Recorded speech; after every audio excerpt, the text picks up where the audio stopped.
Good evening. It's Monday, August 5th, 2024. Welcome to episode 74 of Porterhouse and Teal Live.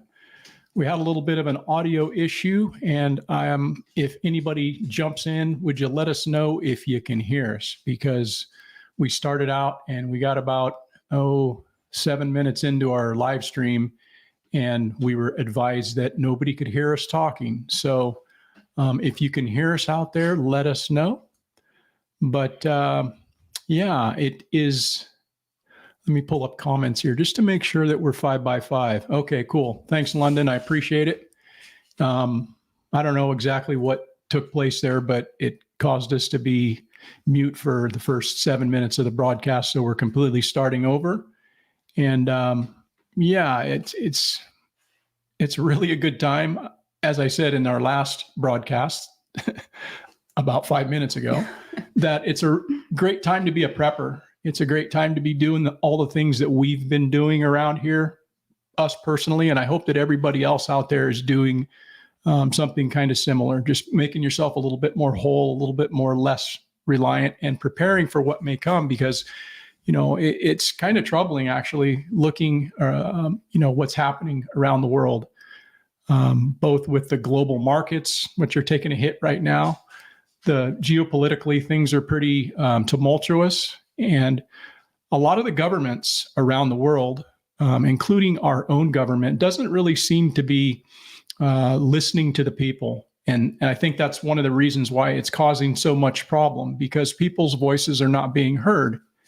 And, this is something that would be very easily solved, but the pure reality of it is that these governments don't want the problem solved. They don't want people united. They want people fighting with this side or that side. So they don't pay attention to what's actually important. And unfortunately, it affects us all in one way or another. Regardless of what side of the aisle you're on, you are being affected by the things that are happening around the world. So again, it's a really good time to be a prepper. And let's see here. Yeah, appreciate that, Mari. I appreciate that a lot. And welcome tonight. Hey, I don't know exactly what happened, but we're sitting here talking like a bunch of idiots to each other. And that's no slight.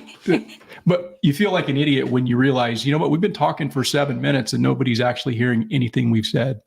So again, this is a redo on what we started out with here at 6 p.m. But I think tonight I'd like to talk a little bit about motivation and the importance of it and how we derive our motivation. And we'll cover some of the headlines that are happening around this state, right? This is the leading state in the union, regardless of whether you want to believe that or you like that.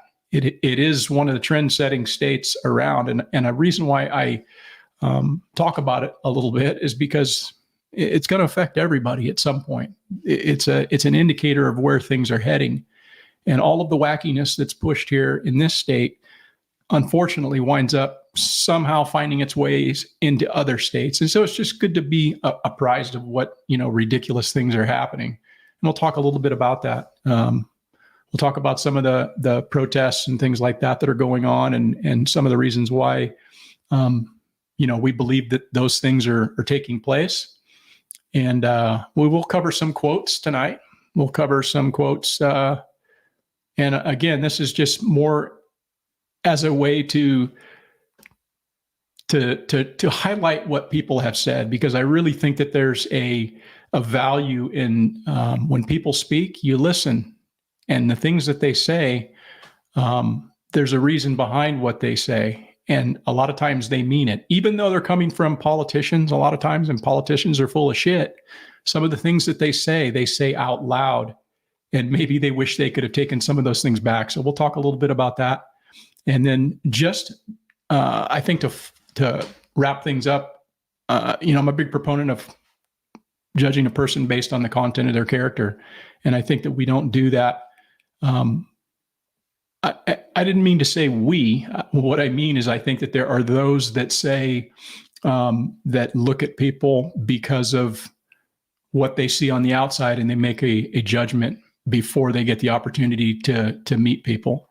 And a lot of that is intentional, and it's being done with an intent to, drive that wedge. And so I think it's important to just acknowledge that and talk about it. And we'll show some of those examples tonight. But how are you doing this evening, Rebecca?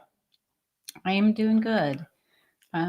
As you stated, I think our first go round, that the temperatures are warm. So you tend to want to be inside and not outside, but you got to take care of business and get out there and take care of the chickens and take care of the garden. And our dog, she's got to go in and out with us. Bless her sweet soul. Yeah.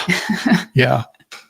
Yeah, no, it has been hot again. I'm not digging it. I got to be honest. I'm almost kind of wishing that we'd get back to some temperatures that weren't, pushing 110, because that makes it kind of miserable to be out there, and it's just not that much fun. So, yeah, one of the things that's been kind of neat is, of course, we got our solar batteries up, and we actually had an event last week where, or no, it wasn't even last week. It was sometime this week, a few days ago, the power went out, and I didn't even know the power went out. Rebecca saw the kitchen lights just flicker, and then there was really no disruption. The reason why I knew that the power had gone out was because we receive a text alert saying, hey, that, the grid is down and you're completely 100% on battery and whatnot. But yeah, it's working out well. I'm really stoked on that. Mm-hmm. I mean, I think that's been one of our better purchases. It's not comes without, a big expense, but just having that ability to, not be disrupted in that way, I think is a really big step forward as far as being more, autonomous and less reliant and dependent upon when the next time they decide, hey, I'm going to shut the power off for a brownout or a power safety, thing or whatever. And it's just a big inconvenience that we're not going to be dealing with here in the future. So I'm pretty excited about that. And, man, I love that name, Not That Kind of Karen. That's awesome. That's awesome handle. Yeah. Yeah. So you were just talking about prepping. And yeah, I think it's something that we should all be talking about to some extent. I'm actually of the belief that everybody is a prepper. It's just at what point do you cross over into that, hey, I'm a prepper, right? I think it receives a negative connotation from people because of the stereotype that they tried to portray on shows like Doomsday Preppers and stuff like that, where they'd get these people who are just fanatical, and they kind of mock them and make a caricature out of people who are preppers. And I think that was totally intentional. Instead of the government saying, hey, you know what? It's probably in your best interest if you don't rely on us as much, and you do these things. If they were to try to educate people like that, you might have more people inclined to do that. But they intentionally mock people like that because they don't really want people, to be self-reliant and on their own. So, yeah, prepping is where it's at for sure. Let's see here. I was going to mention motivation, and it's something I wouldn't say struggle with, but it's something that I'm constantly reevaluating, where I'm at, what I'm doing, and what motivates me to do the things that I'm doing, because I have a lot of interests.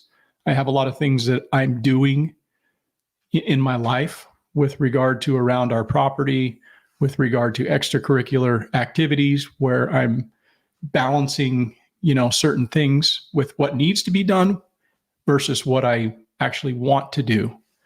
And one of the people that I've been in touch with, and it's been pretty cool because when I went out to Tennessee, I got a chance to meet this person out at Nicole's workshop.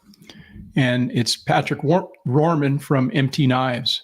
And Patrick and I have stayed in touch. He sends me progress reports on what he's doing regarding his training. And he's an aspiring runner that's out there doing the thing. And when we were back in Tennessee, we shared a few miles. And I thought, that's pretty cool, man. We got out and we sweated together and, shared a little bit of time out there just running. And then we've stayed in touch since. And he's sent me a message probably about 3-4 days ago and say, hey, man, I just signed up for my first marathon. And I thought, yeah, that's pretty cool. And, the reason why a lot of us do those kind of things is because we see other people doing them. And so it makes it more achievable. It makes it more something that you can actually visualize and say, hey, I can do that too. And it doesn't have to be running a marathon. It might be, hey, going out and growing a tomato or a chicken or whatever you see somebody else doing. We are visual creatures and we are communal creatures, and we see others do things. And therefore, that's where the inspiration comes from. I think that's one of the reasons why you see a lot of people getting into content creation or podcasting, or you pick your poison, and somebody else has probably already done it, and somebody has seen that, and it's inspired them to do that. So I think it's pretty cool that, Patrick's done that. Anytime you can push yourself physically, you learn things about yourself, and it teaches you discipline. It teaches you that structure. And I'm stoked for him to, actually go and put the work in, and then go there and then complete the marathon, which I know he can do. I think that anybody listening to this could probably do if they put their mind to it. It's just whether or not, how you want to spend your time. And I think motivation is super, super cool. I receive motivation from people I see in social media quite a bit. Whether it's my Instagram account, I have a separate Instagram account that's more aligned with my running exploits and athletics and stuff. And then I have, my Porterhouse and Teal Instagram, but I also have the YouTube channel, and I watch content creators on YouTube channel. I watch people and I see what they're doing, and it inspires me to do things. And so I think that, however you derive your motivation, it's important that you remain motivated and you go out there and you do the things that are important to you. So let me ask you, Rebecca, how is it that you maintain your motivation? How do you stay motivated? Well, like I attempted to say the first time around, I've always been involved in athletics growing up from a very small age. And then, of course, we got married, and you continued to kind of keep me headed that direction and whatnot. And then when my mom got ill, I kind of dropped out of the picture. And we did get into it when we did go hiking. However, I had noticed in myself some changes, and I had decided to take running back up again, not telling you, primarily to see if I could continue to self-motivate myself and continue to do it. And Right. Once I kind of got a grasp of that, and I got busted running, Yeah. I had to kind of spill the beans and say that I had been doing that. But I would have to say that I'm kind of proud of myself that even when you leave to go, I can get a few things done, and then it's like, all right, I got to get out there and I got to do these Right. few miles. And so I've gone from 1 mile up to close to 3.5, Right. and I'm just progressing up. But that's right now self-motivation. And I think that because in the back of my mind, I would love to finish doing the PCT, and to do that, Yeah. I know in my heart, I have to stay physically active Well, to be able to accomplish that. aside from the PCT, life is something that's going to continually make things harder for all of us. And physical fitness is one of those preps that people just don't take seriously enough. I think it's the number one prep that we all should be looking at. And I'm not here to preach to people. I'm just saying that's my perspective. I think it's so valuable and so important, because if you don't have your health, what do you have? And there's no guarantees that none of us don't go out tomorrow and die in a car accident or have some debilitating disease that we didn't anticipate happen to us. But you don't set yourself up for failure by doing the things that you know are bad for you. And so, I I didn't never want to run. I did it because it was part of my job to stay fit, right? I hated fucking running, to be quite honest. I didn't like it at all. But when you build something in your life and it becomes part of what you do, it's just routine and it's not hard. And, I lost 30 pounds. I used to be over 200 pounds. I was putting more notches into my belt, she laughs because she used to pinch me and here's some more bread and stuff, right? She liked me when I was bigger, but it's nice and squishy. yeah. So it's all good. But anyhow, enough about the running. Hey, what's up? Good to see you there, Billy. What's up, man? In the chat, Skanes girl, how are you? How are you doing? Yeah, there's a lot going on. One of the things I thought I'd touch on because of, California being the leader that it is some of the things that are kind of going on in the news. But before I do that, I'm going to get to some quotes. Usually we do kind of a liberal conservative quote on the podcast here, but tonight I'm just going to tell you it's a liberal, and I'll read that quote to you if I can find it. Let's see here. Okay, here's that quote. It says, "I believe in the old adage that as California goes, so goes the country." Okay, I think there's a lot of truth in that, unfortunately, for the rest of the country. Let's just be honest about it. But all the things that have originated here first, gay marriage and, legalization of marijuana and a lot of other things, right? Gun laws, those have all trickled into just about every of the 50 states that we have right now. And so California does lead the way in a lot of ways that I think is, unfortunate, quite honestly, because it's less freedom rather than more freedom. But would you like to take a guess, Rebecca, at who said that? That's kind of interesting because I recall hearing that quote, but I do not recall who it said. She probably didn't come up with this one because she's not real bright, but this is actually a quote from Kamala Harris. I thought you were referring to me. I was going to hit you. Yeah, no, that's a quote directly from Kamala. And I don't know if she has any original thoughts, but nonetheless, that was her quote. "I believe in the old adage that as goes California, so goes the country." And so I think that's actually kind of a scary thing. But what I wanted to do is to share my screen here for just a moment, and I'll see if I can pull these quotes up, because I think these quotes are of value, because again, when you know what a person has said, you get a better glimpse and an understanding of what they may do in the future. And, even though this gentleman's on his way out, it really speaks to, what we've been witnessing over the past number of, there's your boy, number 46, old Joseph R. And I'll just read some of these quotes. There's like 25 of them here, but some of them are pretty crass, but that's what we expect. That's what we've come to expect from our president. A lot of excuses over the years have been made for, the fact that he's, he misspeaks a lot. He's very gaffe prone, and people just look at him like, oh, that's Uncle Joe, right? Mm-hmm. Right. But here's one quote that I think is interesting. It says, "No ordinary American cares about their constitutional rights." Interesting. "You cannot go to a 7-Eleven or Dunkin' Donuts unless you have a slight Indian accent." That comes from Joseph R. Mm-hmm. Yeah. Another one says, "I never had an interest in being mayor because that's a real job. You have to produce.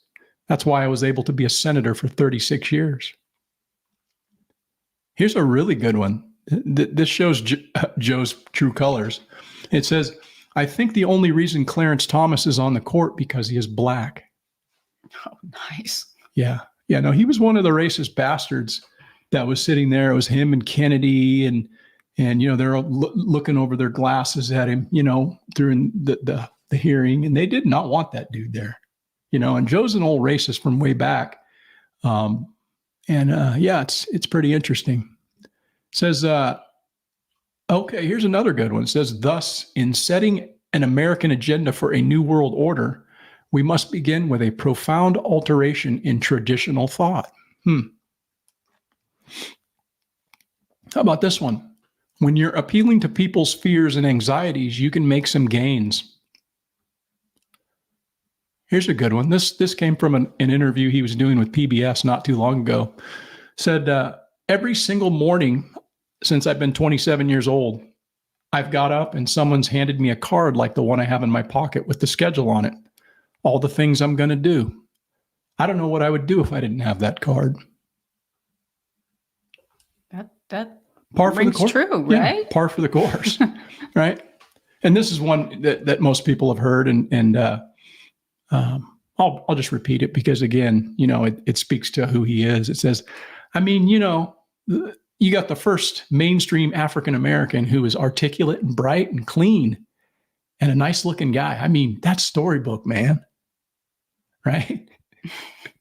and this is the last one I'll torture you with, but it's nice because it's got his picture there and he looks not totally feeble. This might have been from like the 90s or something. Nice picture of Joe, right? And it says, you're a success when you look at your kids and realize they turned out better than you. Oh, God. Yeah, you ain't succeeding, Joe. I'm sorry to say, brother. But nonetheless, I digress. Oh, yeah, let's see here. Let's see, I'm busted. Okay, I'm just trying to get caught up on some of these comments. See who's in. What's up, Lucy? How are you doing this evening? Nice to see you as always. Hope things are well up there in Canada land. I guess you guys are kind of dealing with some fires too. We still got this thing behind us cooking off. It's within the lines, but they've got some real dirty areas on this fire, and it's taken them a little while to cut it out. And I think they're doing some burn operations from what my son's been relaying to me. But yeah, hope you guys aren't being impacted too much by the seasonal fires that I know you guys get up there in Alberta and BC. So got those quotes out of the way. One other thing I wanted to talk about was maybe you guys have noticed this, but something that I've noticed, and Gavin Newsom again, he's trying to do a cleanup on aisle 5. He's trying to do a cleanup for the shit show that his administration has been for the last how many ever years he's been doing this. And one of the things that he did here, I think last week it was, is, he issued a new executive order directing all state agencies to remove homeless encampments from public properties. And I'm with him on that. That's something I can actually agree with Gavin Newsom about. I think that we do need to clean up our communities and our streets. And I don't think people should just be permitted to go out there and to, muck up the public spaces. I think that that's unacceptable.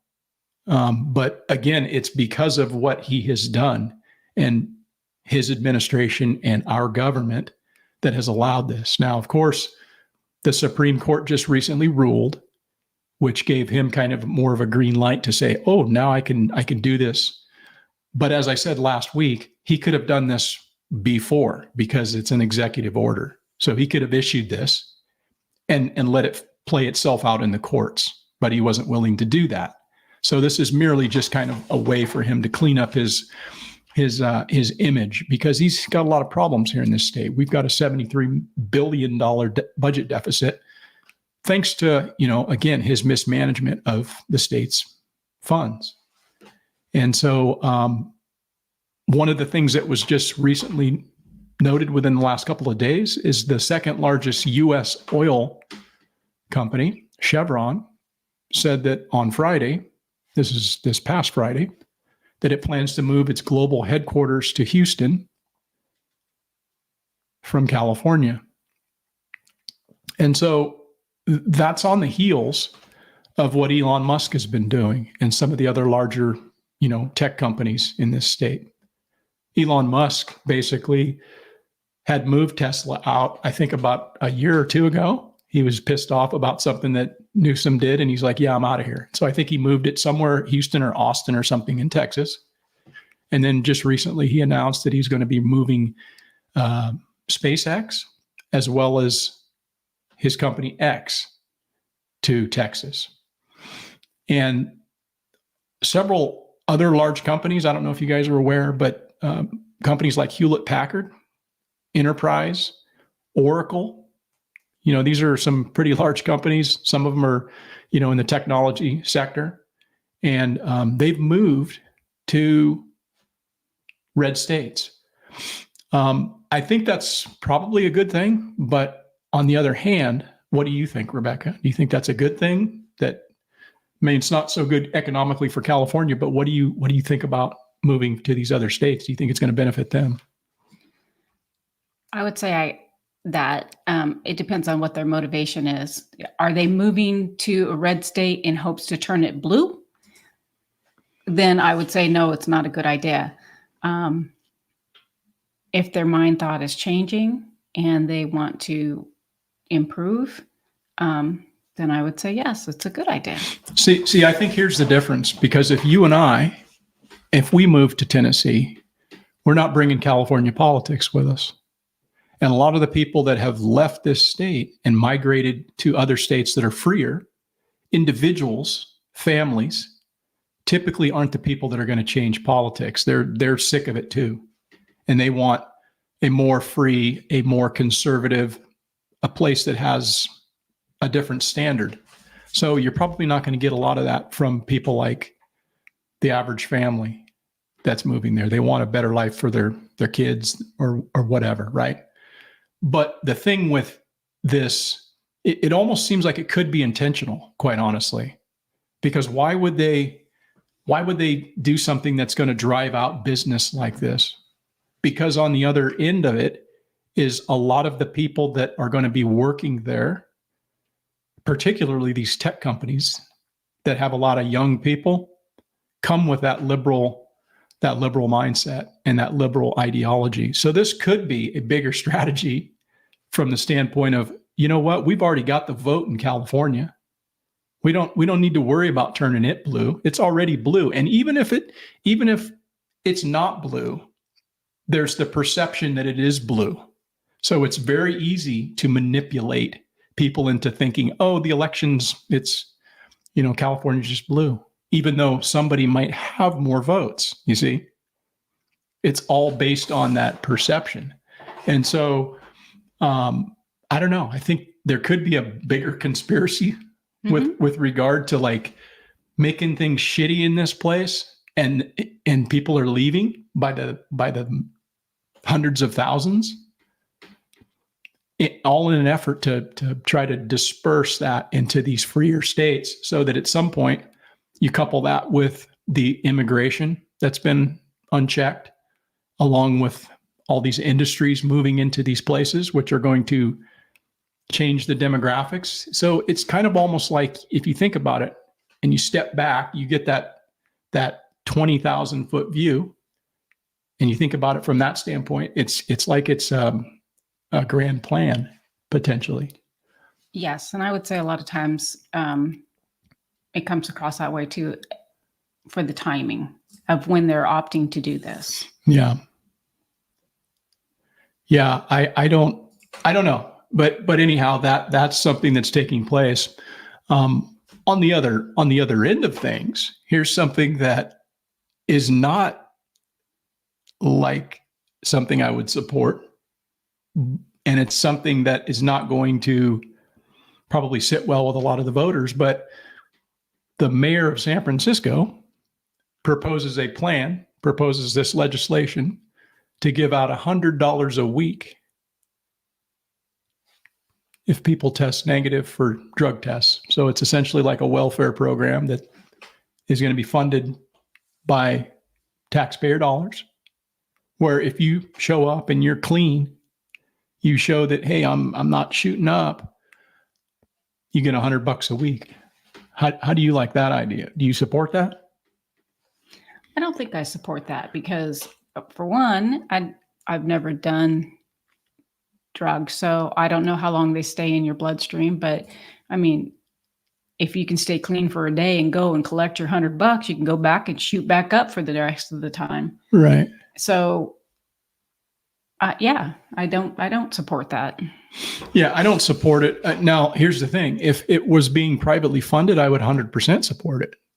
If people want to come out of their pocket, rich, whatever, and they want to donate to this program, I would be in support of that because it's actually potentially helping people. But I don't support it in any way if it's coming out of the taxpayers' dollars, because there's far better things to spend money on. But I don't care what people donate to. It's your money. And if you want to donate to whatever, so long as it's not harming somebody else, then I'm completely okay with it. Well, I'm just and not okay with public fund. how are they classifying donating? I mean, Well, do you go to the grocery store and there's this little added thing down there? And it's a tax, but somehow it's classified as donating, which means that you're not specifically donating it, but it's being taken from you. Yeah, I suppose. Well, what I'm talking about, I don't know how they're going to, play any of that. All I was suggesting is that if a person, let's say I'm a rich person and I want to donate to this program, I should be able to do that. And nobody should give two shits about it because it's my money and I'm not hurting anybody by doing that. You can say, well, I'm enabling them, but they're already being enabled, right? If it helps people, I'm okay with it. What I'm not okay with is the fact that it's being pulled from taxpayer dollars. Yeah. It says that is, Skane says that is ignorant. They will blow the money on drugs, be clean just long enough to get drugs. That might be totally what they do with it. Yeah. So that's what I was saying. It's how do you know? Well, are you going to have somebody out there that's going to monitor them the rest of the time? Well, here's the thing. In order to get the money, you have to be clean. You get drug tested. So, they could be getting the drugs and selling them, right? They could get the money and go buy drugs and then sell the drugs for more than they, there's a way to make money here. But when are they being drug tested? Right before they get the money? I mean, so you can be high for the first 5-6 days. Or 5 days. You got a day to clean up. I don't know. And you get drug tested because you dried up for a day, and you get your $100 and you go right back into your routine. I guess you could make that argument. I don't know. I don't know if drugs stay in your system for whatever. I'm just saying that that's a proposal that they've put forth, which I don't support. And I think it's more lunacy coming out of liberal cities like California has. We've got a lot of these types of cities that have poor leadership, that are making poor decisions on the behalf of the people that are paying taxes. And I think that's part of the problem moving forward with what's going on around the world, because people's voices are not being heard. And so this is a perfect example of that, because I don't think that the public actually supports this. This is just some bullshit program that they decided, oh, we're going to do this, Let's see here. I honestly think it's just another program to be put out there to keep those people down and in their place. Oh, sure. They don't care about them at all.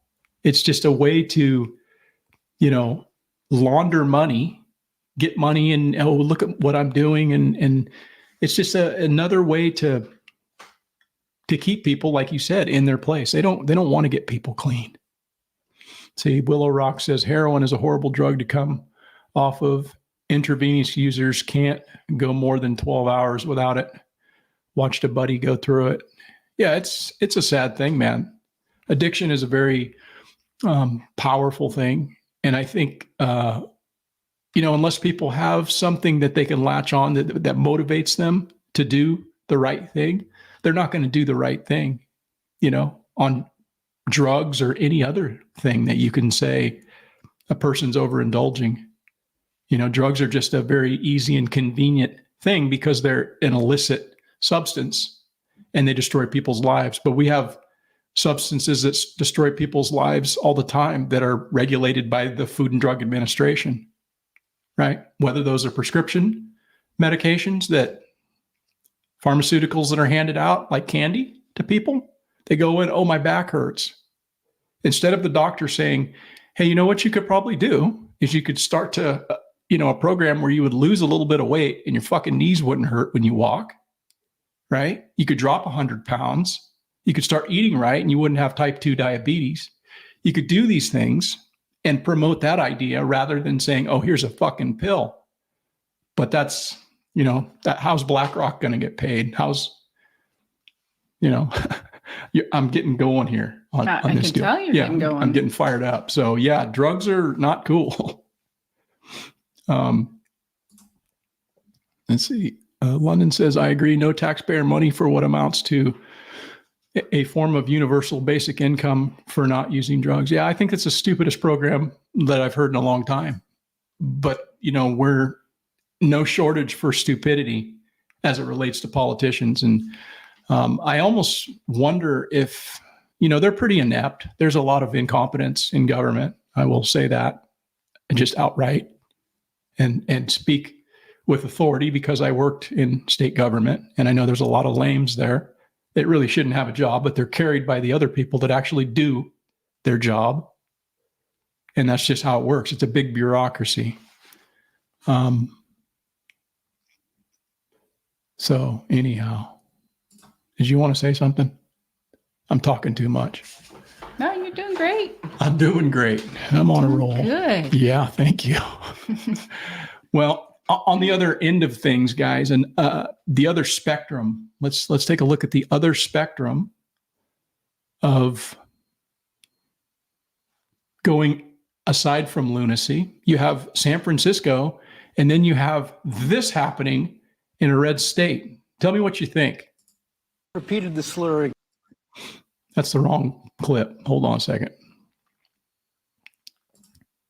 Found guilty of a sex crime against a child in Louisiana could soon be ordered to undergo surgical castration in addition to prison time. Today, lawmakers gave the final approval to a bill that would allow judges the option to sentence someone to surgical castration after the person has been convicted of sex crimes like rape, incest, and molestation against a child younger than 13. If this bill becomes law, it can only be applied to those who have been convicted of a crime that occurred on or after August 1st of this year. The bill now heads to the governor's desk. Your thoughts?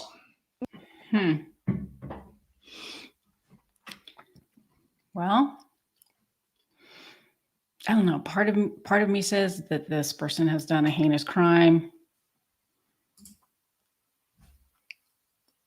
You're gonna have to speak. Yeah, I This is know, a but I'm just completely lost on this. Right. I'll go. Okay, you go. I think this is completely appropriate. The problem that I have with it at all is that you better damn sure make sure that this person's guilty, because that would be pretty jacked to get your testicles cut off and be wrongfully accused of a crime.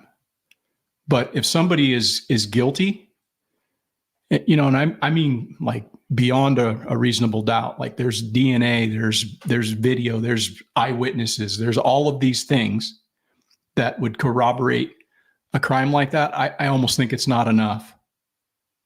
That's how I feel about it, because, I think most people are pretty in favor of not doing things that are going to have children harmed. But we have a tremendous amount of children being harmed in this country, a lot, every day, whether it's trafficking or sexual abuse or whatever. And people that do that, they should be treated accordingly. I'll tell you one thing, they get treated accordingly in prison. Those dudes have to be in PC, protective custody. They're called chomos, child molesters. They're referred to as chomos. And those dudes, if they get out in general population and GP, they're not going to last. They're going to be done over. And that's how it's done in the prison system.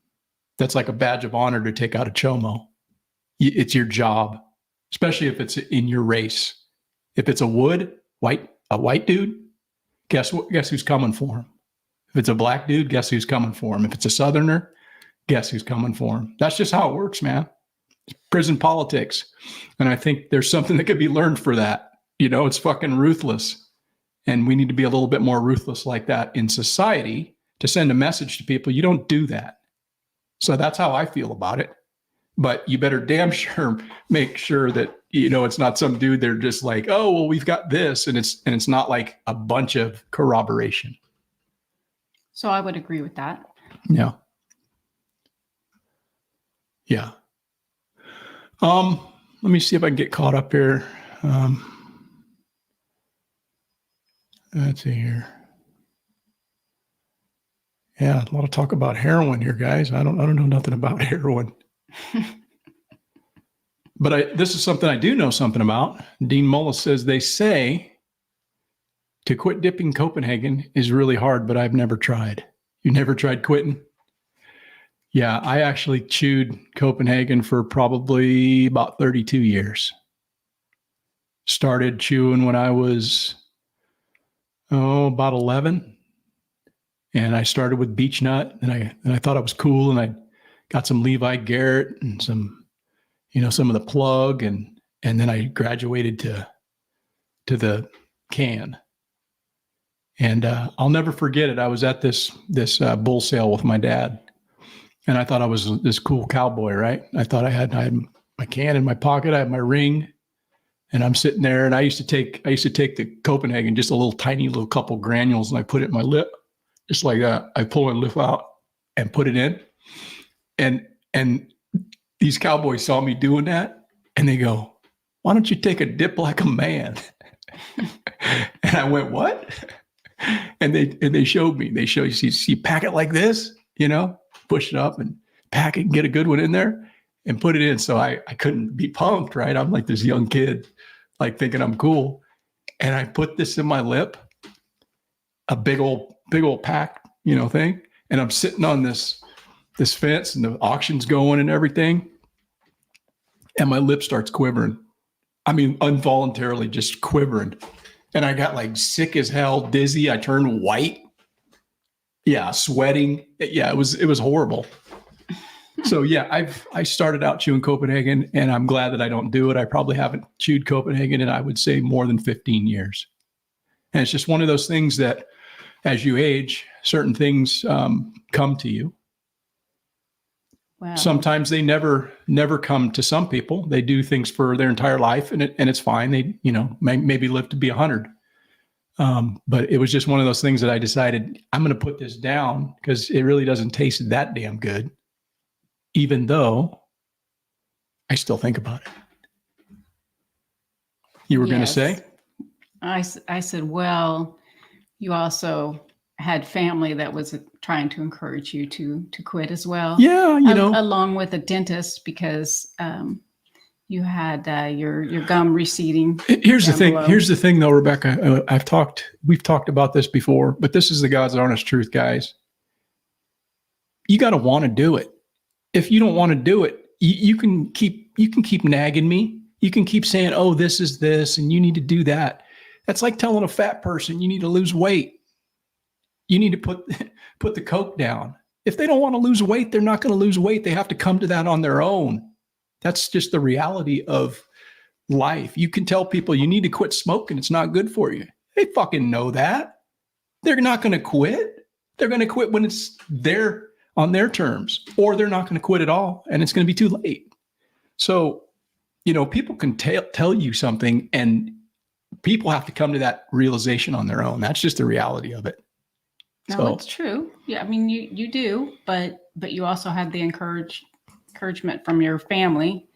I had kids to continue. I had kids, and I'm thinking, we're not setting the world's best example. No, you're not setting the world's best example, and you want to live a little bit longer, right? You want to actually not have your face carved off or get some cancer or whatever, and but whatever. Let's move on.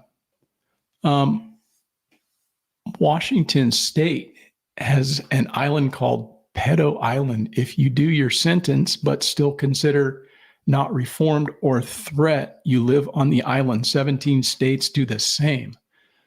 Huh. I need to look into that. That's interesting. That's I didn't know we did stuff like that, but I'm not opposed to that. make them be like lepers and stick them out on some island. You lose your privilege in society when you do stuff like that, in my opinion. Yeah. Dean says, I guess the pedophiles that committed a crime on July 31st are wiping their brows going, nothing will be done. I'm unfamiliar with that case. So I'm not sure exactly what you're talking about there. Let's see here. I'm not sure if you're asking me, HRDs, but asking says, do you follow the sun weather? Some huge sunspots coming through this week. No, I don't particularly. I don't pay attention to that. I'm assuming that'll affect us in some ways, from standpoint of telecommunications and other things, right? But no, I don't. Let's see. Yep. Addiction's a hard thing, man. It says, I used nicotine vape to quit smoking. Yeah, I think that's great. I think it's great. If it's a lesser of two evils and whatever, and it's going to help you be a better, healthier person, then it's awesome. It's just all about motivation and willpower, like we started talking about earlier, right? It's like when you're out there and you're suffering and you're pushing yourself through, like on a run, for example, you have two options. You can quit or you can finish. Those are really your two options, yeah.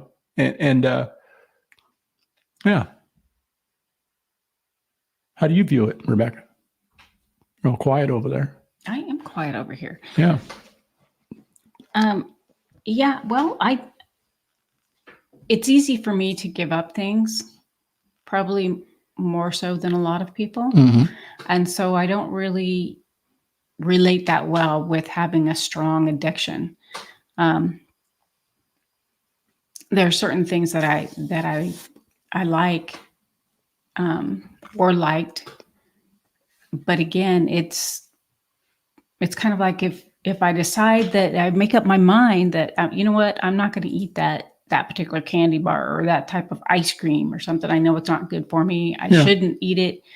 It is easy for me to let it go. Yeah. Yeah. It's just a, I think people change as they grow. I know I have. Skane's is saying she also quit smoking, and that's great. Yeah, that's awesome. You should be proud of yourself, and I'm proud of you for making that step. It's a tough thing, man. Addiction is a hard thing. We all have our vices, and we all do things that we like, and then we justify them in a certain way or whatever. And if you can do something like that, it takes strength, because addiction is a hard thing to overcome. I should say that I do have my own fair share of problems. I like my dishwasher loaded a specific way, and I don't really like people to load it for me because they have to go in a specific way. So I have problems like that. Yeah. Yeah. OCD or whatever. HUD says, I pause all addictions occasionally just to prove I can. Drinking, caffeine, internet. I used to be a slave. Yeah, I think it's a really good thing to do, man. Just to, again, to prove things to yourself that you're not captivated in such a way that you're not in control of what you're doing, and the social media one is a hard one. I actually quit my social media presence for about 2 years, and I just walked away. I had Instagram following and whatnot, and I used to go on there every day and post a picture, and you get that feedback loop of people liking your stuff and everything. And I just decided, I'm just not into this right now. So I just walked away. I didn't even say anything to people except the people that were sponsoring me. I let them know, hey, I'm going to be dipping out. But yeah, it's cool, man. Just finding a time to get in control of your own functions. Let's see here. Willow Rock says it remains the site of the state's primary special commitment center, where sexually violent predators are indefinitely committed for treatment after completing their standard prison sentences. Wow. Yeah, that's That's interesting. I'd have to look into that. I didn't realize that was something that they did. I'm not opposed, let's just say. And London says, as a retired cop, I can tell you a lot of stories of addicts beating their addiction. Can also tell you child molesters will most likely offend again. Yes. Mm-hmm. Yeah, I think there's a lot of truth in that. And Absolutely. that's the unfortunate part. So the whole surgical castration, man, it's an option, I suppose. We'll see how that plays out. I'm sure that'll go through the courts and whatever, but yeah, there needs to be, some stiff penalties for things like that, because that's just not cool at all. So I wanted to talk about, some of the unrest and things that are happening in Britain. And again, this goes back to what I started talking about people's voices not being heard. And they're upset. I'm sure for a lot of reasons they're upset, but what has kicked these riots off, from my understanding most recently, is there were 3 young girls who were stabbed by some immigrant. I'm not certain if they were killed or they were just injured or whatever, but this person assaulted these young girls, and people are not having it over there. They're pretty pissed off about it. And, understandably so. I'm not exactly sure why this particular incident, was the spark that caused people to do what they're doing over there right now. But I think they're in their second day of unrest. And, a lot of what they're talking about, a lot of the things that they're saying are a lot of what we have been saying in this country. So there's a lot of similarity, and there's a great parallel between what's happening there and what's happening here. Let's take a listen to this, and we'll see, what you think about it. I think it sounds very similar to somebody in America could be saying the exact same thing. Under attack, it seems that migration is being used as a weapon against the English people. The fact that they're allowing unchecked males to come into the country without any sort of background checks is nothing to do with racism. It's about protecting our children. So most people that are here have had some sort of experience of either women or children being attacked, right, by people that have come into the country unchecked, and people have just had enough of it. We're a very warm, open country. If you come here with love in your heart, we love you. If you come here to commit crime and to attack our children, we have a problem with that. And I think that the government has facilitated that, and that's why you're seeing so many people on the streets. We're here just to protect our children and protect our culture. Because the thing is, they're bringing them over. They're coming over on the boats and whatever. They're getting rid of everything, documentation. We don't know that. We don't know if they're bringing over people who are rapists, murderers, or whatever. We got enough at the moment. Our hospitals, schools. My son has been waiting 4 months for a house himself. What's going on? He's got children. He's got to be out in a fortnight from the home that he rents. He hasn't been given anywhere to live with children. Well, I apologize. I couldn't hardly understand that last lady. Her accent was so thick, it was kind of difficult for me to understand what she was saying. But you can tell that they're upset. They have unchecked immigration. And this is something that's been going on for a lot of years. Europe has been dealing with this influx of immigration for a lot of years. All of Europe, France, UK, Ireland, Finland, all of these places, Sweden, they're having all of these people come from these mostly Muslim dominated, as far as from the standpoint of their religious ideology, and they're coming and they're changing the culture, and we're seeing that sort of thing happening in this country.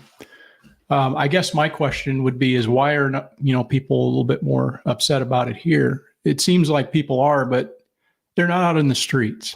Here's another individual who has something to say about what's happening over there. And, I saw somebody wrote here something about them being, let me see if I can find it. Yeah. they're referring to the people that are pissed off, the people that are out in the street, as far right. And that's just a playbook out of what they do in this country. If you're upset about your government, if you're trying to have your grievances heard and you're voicing your opposition to something, you're labeled as far right. You're labeled as a terrorist. Now, these people were pissed off to the extent, or some of them were. But again, these people, they could also been from the government instigating some of the things that you were seeing people do. They were throwing stuff, breaking down this hotel because there were migrants staying in there and all that. That could be a similar thing like we saw January 6th, where people were being ushered into the building by police, being led down the hallways. So it could be very much similar to that. I don't know all the details. All I know is what I saw. But listen to this guy right here. Sounds real similar. The country's dying, isn't it? I'm an Englishman in England, and I don't feel like I'm an Englishman in England. Let's have it right. And I'm not afraid to say so. There's no fairness here. We've got no voice. And the Reform Party are giving people like us a voice, a chance to say something. You've got to tell me, what is it that you want to say that you feel you can't say? I just think there's got to be fairness across the board. At the end of the day, I've got grandchildren, like I said, and the things they teach them in school and the brainwashing and the adverts on the telly, 30 years of brainwashing. What are they teaching them? Sexualisation and all sorts, young kids talking about sex education. I don't want to go deep into that, but at the end of the day, it's not right. Yeah? When you're 18 years old and you're an adult, you can choose to be who you want to be, not when you're 9 years old. Yeah, when you're an adult. And Nigel will bring that back in? I don't know, hopefully. But I know that he's a man that speaks the truth and steps forward.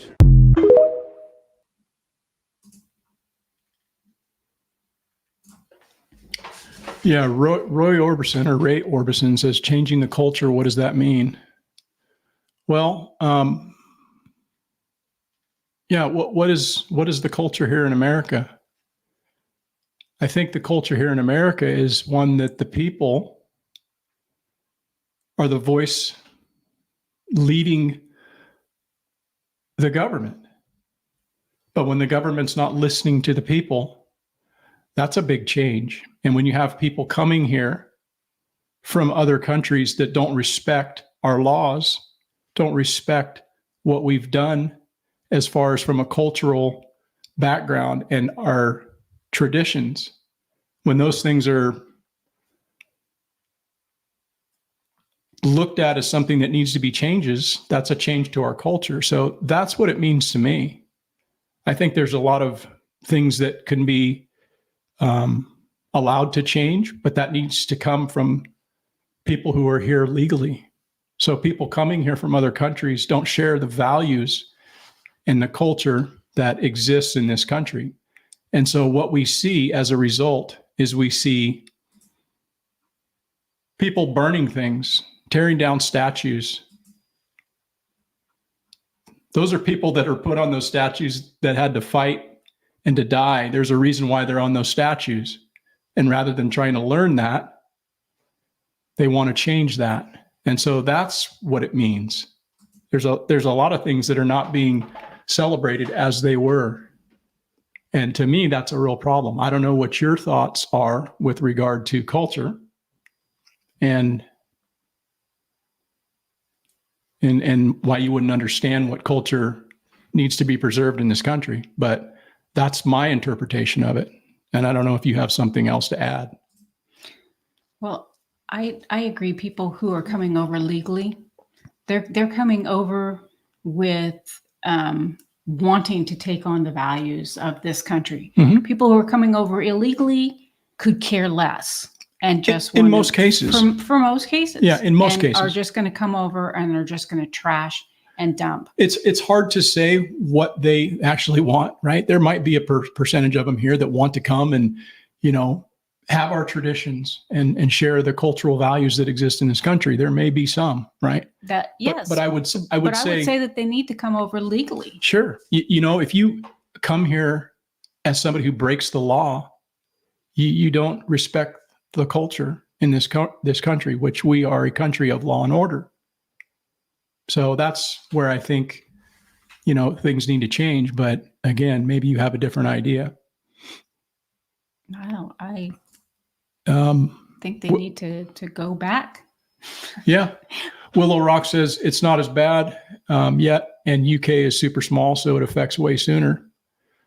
Yeah, but the numbers of people that have come into this country, I think, are pretty staggering, and I think a lot more communities, a lot more states are going to be shifting from the standpoint of demographics and what it means to be a resident of the state in which you live. Right, your neighbors are not going to share the same values as you potentially, and it may take time for that to happen. But I mean, this is a long game. I think this whole shift it's going to happen over the course of time, a long time.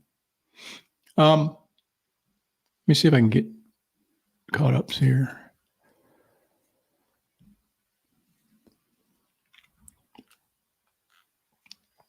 No, it does nothing to help their cause. That's for sure. But why would those people come here and do that? I think, huh? Because they're being allowed to. Right. Let's see here. Dean Mulla says European countries are more compressed geographically than even most states in the U.S. More instances of interactions, of differences, populations in urban environments. Yeah, it's going to take some time for those things to show up here, in large scale. We are a very large country. There's a lot of places for people to go and get in their little enclaves and whatnot. And to your point, it's much smaller, but we're seeing it, happen in real time. And it's only a matter of time before it happens here. And I suppose the question that I would have is, what will have to happen in America for people to, react in the same way? What will have to happen for people to actually decide, they're not listening to us? Is there ever going to be any fight? Are they going to stand up for what needs to happen? I don't know. What do you think, Rebecca? Well, we talked a little bit about this, as though the people need to unite and realize that they have more in common than they have different. Mm-hmm. And it's not going to be until everyone joins together and creates a larger group than the government and beyond to be able to take that on. How that's going to be coordinated, or if it would ever be coordinated. Yeah. That's a difficult thing to say. Yeah. So these people are pissed off out in the street because some children were murdered or injured or hurt by this immigrant. And I'm not saying I disagree with them being upset about that at all, but we have that happening here in this country a lot from immigrants. And I don't see the same level of concern. Maybe it's just not in people's radar. Maybe, people just don't hear about it. They don't know about it. But for example, let me see if I can pull this up. Probably not. Hold on one second. I was just going to say things that happen here, where the police can't step in Mm-hmm. and take control anymore. And so that's increased people stealing from the stores and has almost invited them to steal from the stores. I forget where we were at, where they were talking about they can steal up to $900 without anything happening. So what they do is they run out with $900, dump that, turn around, and come back in for another $900 Right. of stuff. And as long as we're going to, just turn our backs to it and allow it to happen, it's just going to increase and it's just going to get worse. Right. Yeah. I think that, to your point, Ray says that acting up like that is exactly what the government wants. It takes the heat off of them. And that's 100% true. They don't want people to get united. They don't want red and blue to get together. They want to keep people divided so that they can, always have that chaotic thing going on in the background. They don't want to have solutions, and that's the problem. I think one of the problems is that they've targeted one side it more so than the other side, because the other side, typically the left, typically has control of the media, and so they get a pass. They don't really get the same treatment as the other side. I think it would be a lot more palatable for people in this country if both sides got shit from the media, because that's the media's job, is to not, pick winners and losers, but to actually tell people what's going on. That's the problem. That's why you have so many people out there right now seeking information and wanting to have a conversation about what's truly going on, what's really happening. And so I think more is better than less with regard to information that's out there. And that's one of the reasons why we talk about these sort of things on this broadcast. But let me pull this up real quick, guys, because what I was talking about is these people are out in the street because 3 young girls were assaulted by this immigrant. And this is something that's happened in this country. I don't even know if people are that well aware of it, but it goes on all the time. Here's 13 men and women and children whose lives were cut short by illegal immigrants in the past year. And this is an article from July 6th. So there's been more since that. But, as you thumb down through here, you've got Jocelyn Nungare, 12 years old. Gloria Casio, 53. Ruby Garcia, 25. Christopher Gadd, 27. Travis Wolf, 12 years old.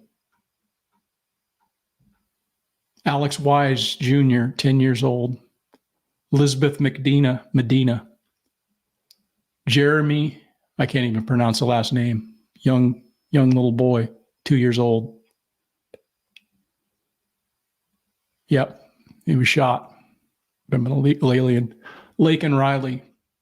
And the only reason that people really know about Laken Riley is because of Marjorie Taylor Greene had brought her to the attention of more people than not, because during the State of the Union, she was talking to President Biden saying, hey, say her name. Biden never met with the family. Biden never really wanted to acknowledge this because this is something that happened on his watch. These people were let into the country illegally, and these are people that have had to lose loved ones as a result of it. Melissa Powell, 47, and Rorden Powell, 16. Aiden Clark, 11 years old. Rachel Marin, 37. So, again, I guess my question is, why isn't this more upsetting to Americans? Is this something that we've just become used to? Are we just kind of looking the other way? Or isn't this something that's upsetting enough to get people, fired up? Or are people afraid of what will happen if they get fired up because of what happened on January 6th, where people went to the Capitol to have their voices heard, mostly peaceful. Shit got out of hand at the end, full acknowledgement. But people lost their lives there at the hand of the government. And I don't believe getting shot in the face for merely trespassing is worthy of a death sentence, but that's what happened to a young lady that was there. Mm-hmm. So, I don't know, man. It's kind of weird to me. I'm just thinking about it long term, looking at it from the big picture, right? How does this all end? How does this play out? Are we just going to just keep going through life and just, another illegal alien killed somebody and it's not really a fucking issue? Nobody shut the border down and the media is lying to people like it's not an issue. I don't know. It's weird. Don't you think, Rebecca? Yeah, I think it is. And it's amazing how people can turn a blind eye and just kind of move on up to their home up above and just be happy with and we've talked about this before. not even murder, it's just the trash that people drive through and pay absolutely no attention to, when before intersections were absolutely beautiful, a nice place to drive through. So that is just a simple term. Now we're talking about, murders. Right. Well, And people are treating them the exact same way as you would treat trash. Yeah. I don't know if I would say that. I mean, but it is something that's they're overlooking. Here's something from just like about 4 days ago, guys. Did you even hear about this one? An illegal immigrant accused of running over a grandmother had a California driver's license. This was when was this story? August 1st? Says an illegal immigrant who allegedly stole a woman's vehicle and then fatally ran her over outside a 7-Eleven in Virginia last week was issued a driver's license in California, one of about 16 states that allows undocumented migrants to obtain licenses. Melody Waldecker was coming out of the convenience store in Sterling on July 28th when the suspect hit her with her own car and sped away. She was pronounced dead at the scene. So this is something that happened actually back in July, but she wasn't included into that tally of people who've lost their lives. And, I didn't hear about this. This isn't anything people are out in the street about. Again, why is that? Why are we just accepting this?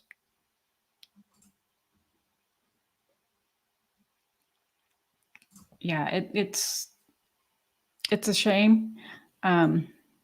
It's a shame that people can't get along. Again, we're more alike than we are different. Mm-hmm. And I don't know why people can't see that. It's partially because what we've said on this program before a lot, and what somebody else brought up tonight about them not wanting us to be together. That's, if there was ever 360 million people that were united, there's no way that the government would be able to do the things that they're doing. They're keeping us distracted with these conflicts, having us fight against our own neighbors that, we may disagree with on certain issues, but rather than sitting down and having a discussion, they want to demonize the other side. And it's I don't know, it's interesting. Says Lennon says we are a country of desensitized people. I think that's very true to some extent. Dean says that people are so TikToked, Instagram with short attention spans that it's just part of their doom scroll. A lot of truth in that as well. Yeah, I don't know. It's weird, man. Because I think about, generationally, what are we leaving to those that will come after us? It's easy to look at our own little, microcosm of our own life, 80 to 100 years, if you're lucky, I guess. But what are your grandkids going to be left with, And if we know things are happening, what can we do? Well, we've also talked about once you're older, you look back at the good old days, and what are the good old days going to be for our grandchildren or our great grandchildren? They're going to look back, and if this is the time they were born in, this is what's going to be considered the good old days. Right. But it's kind of hard to argue that like things haven't, progressed in not really a great way.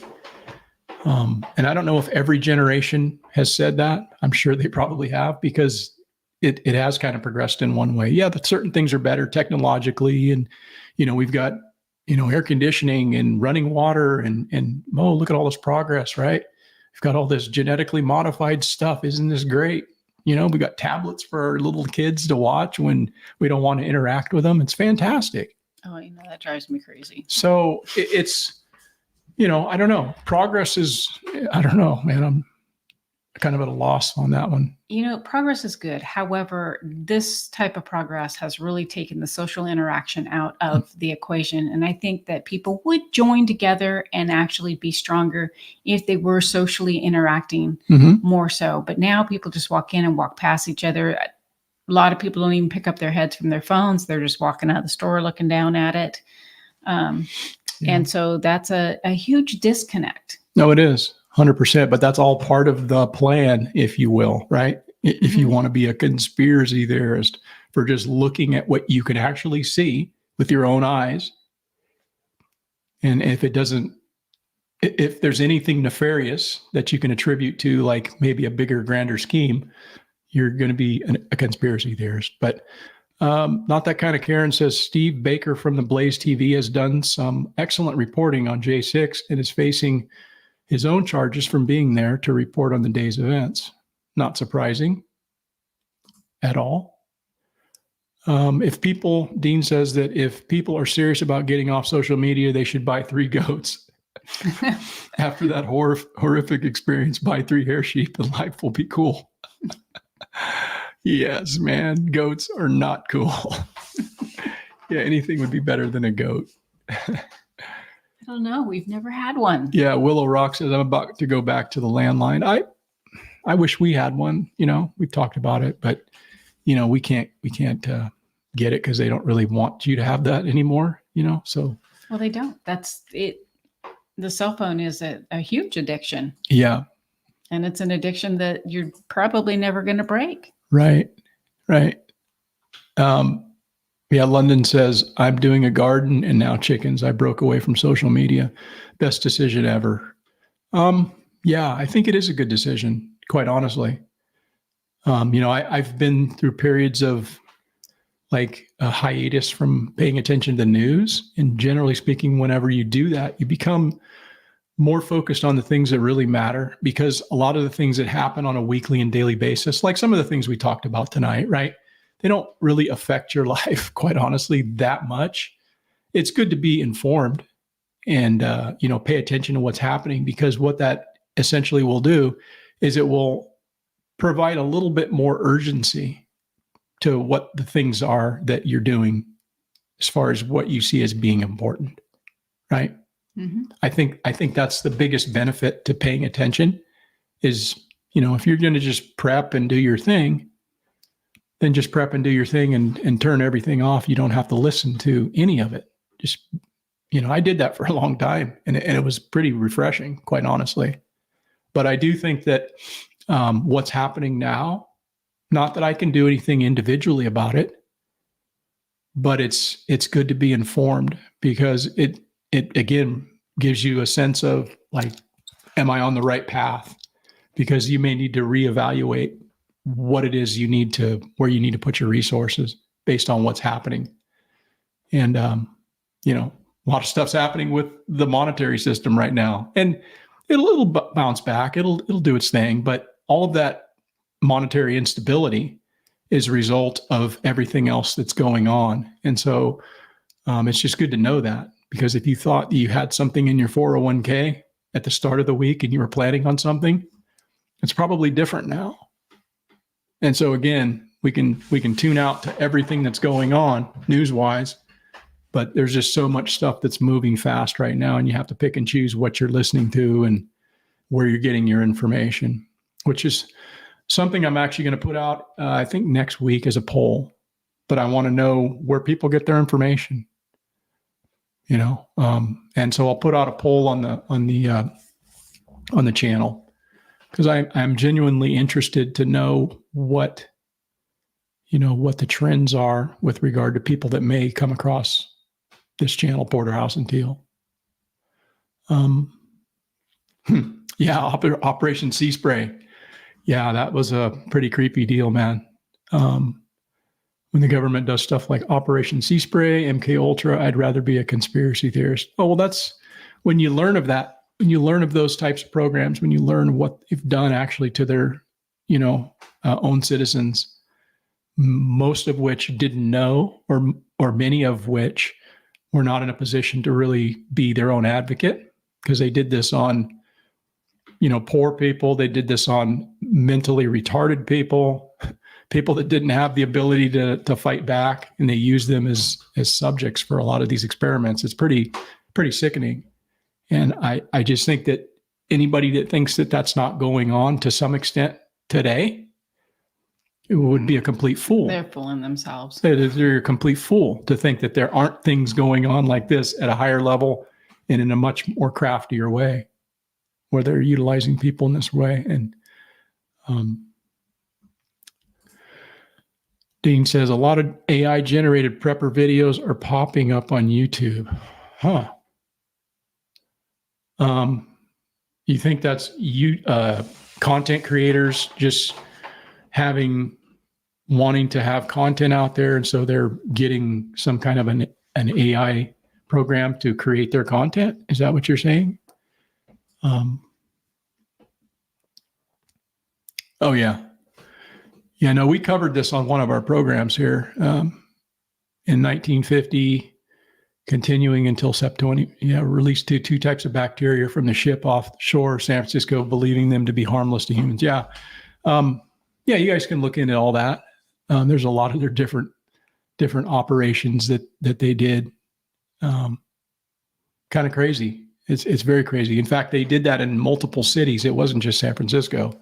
There were other cities that they did that in. I believe Chicago, and then another one back east, at least. I think there were 2 others as well. So, yeah, pretty uncool. Yeah, San Francisco, man. I don't know. It was such a great city, and it still has a lot of things there that are great about it. I don't particularly like going there, but. So when is the last time that you drove through San Francisco? It's been a while. Yeah, I have not been to San Francisco in a while. Yeah, no need to. I think you would find it quite depressing. Yeah. Well, no, we went there for something, and I think we actually drove over to the Tenderloin just out of curiosity to see how bad it was. And it was like fucking Zombieville, man.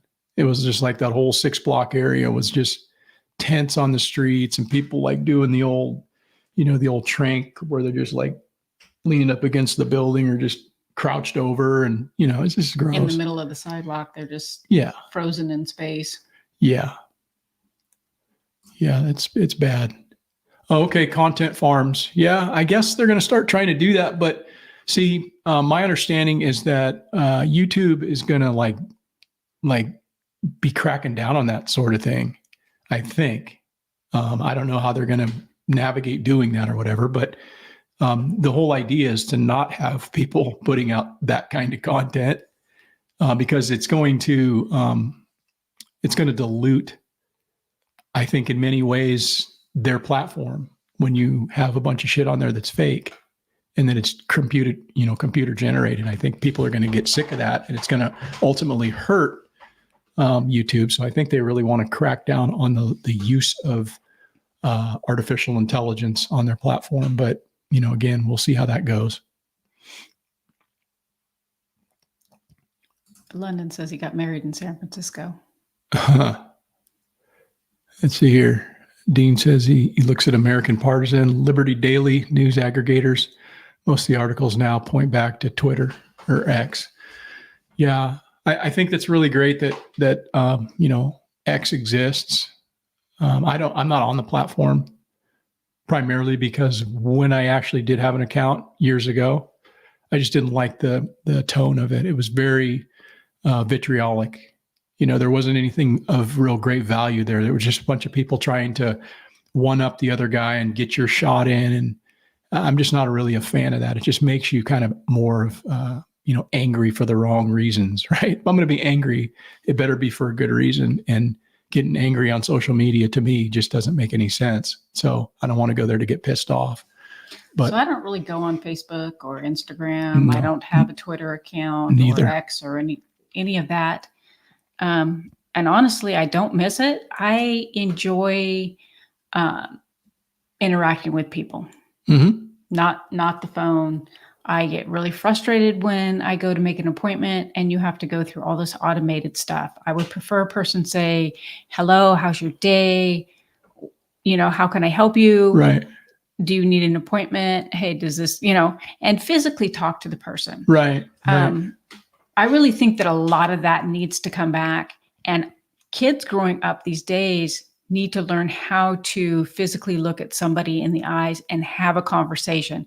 Because even when you talk to them, a lot of them are looking down at their phone and you get a word or two in there. Yeah, well, And to when me, I see that's that, not socially interacting. yeah, I see that, I stop talking. I ain't fucking talking to somebody who ain't listening to me. But yeah, that's one of the reasons why I like doing these live streams. There's some level of interactive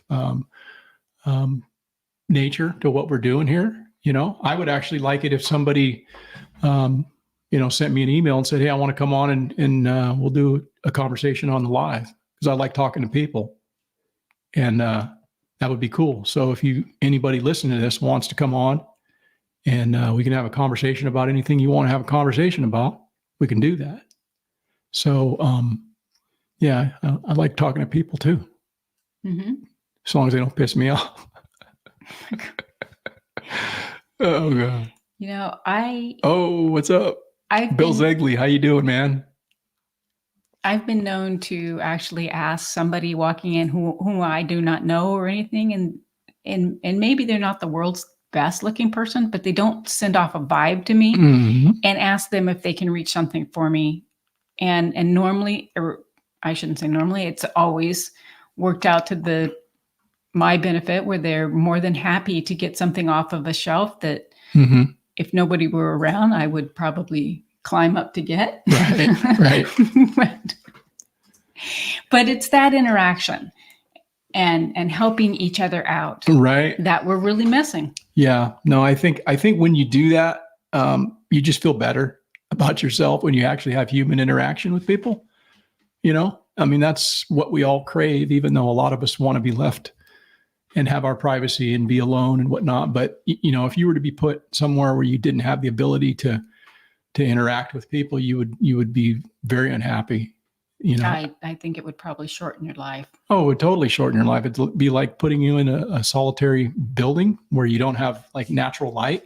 That's why I like getting out every day. That's why my job that I had for 30 years was so appealing to me, because I could be out hiking, fighting fire on a mountain somewhere and looking around going, I'm getting fucking paid to do this. Are you kidding me?